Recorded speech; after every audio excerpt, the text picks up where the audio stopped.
Hi friends, how are you? ఇవాళ మన recipe కోసం ఒక 200 గ్రామ్స్ పిటెడ్ డేట్స్ తీసుకొని 1.5 కప్ హాట్ మిల్క్లో సోక్ చేసుకోవాలి. ఒక 1 అవర్ తర్వాత వాటిని స్మూత్ పేస్ట్ లాగా గ్రైండ్ చేసుకోవాలి. ఈ పేస్ట్ని మిక్సింగ్ బౌల్లోకి ట్రాన్స్ఫర్ చేయండి.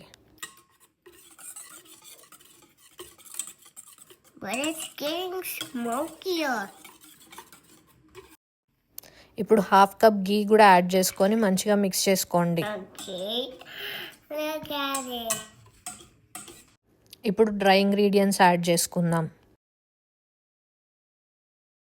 ఒక 1/2 cup whole wheat flour and మన secret ingredient 1/2 cup ragi flower,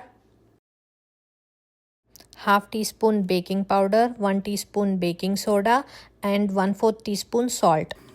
ఇవన్నీ మిక్సింగ్ బౌల్లోకి సీవ్ చేసుకొని మంచిగా మిక్స్ చేసుకోవాలి. Wow, it's so soft. It's so sticky. ఇట్లా లంప్స్ లేకుండా మిక్స్ చేసుకున్న తర్వాత కొన్ని చాప్డ్ వాల్నట్స్ ఇంకా కొన్ని చాక్లెట్ చిప్స్ యాడ్ చేసుకోవాలి.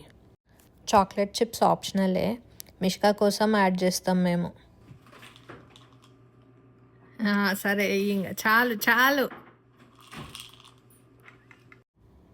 మళ్ళీ ఒకసారి మిక్స్ ఆర్ ఫోల్డ్ చేసుకోండి బ్యాటర్ని. ఇప్పుడు కేక్ మోల్డ్లో లైనర్ వేసుకొని దాన్ని గ్రీస్ చేయండి. ప్రిపేర్ చేసుకున్న బ్యాటర్ని కేక్ మోల్డ్లోకి ట్రాన్స్ఫర్ చేయండి.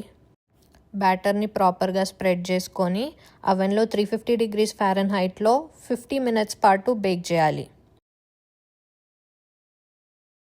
Mishu, how is the cake? Yummy. ఇది హెల్దీ ఇంగ్రీడియంట్స్ ఉన్న రెసిపీ అయినా కూడా చాలా high calories, so watch how much you eat. మా వీడియోస్ నచ్చితే please don't forget to like, share and subscribe. That's it for today's video, guys. Bye.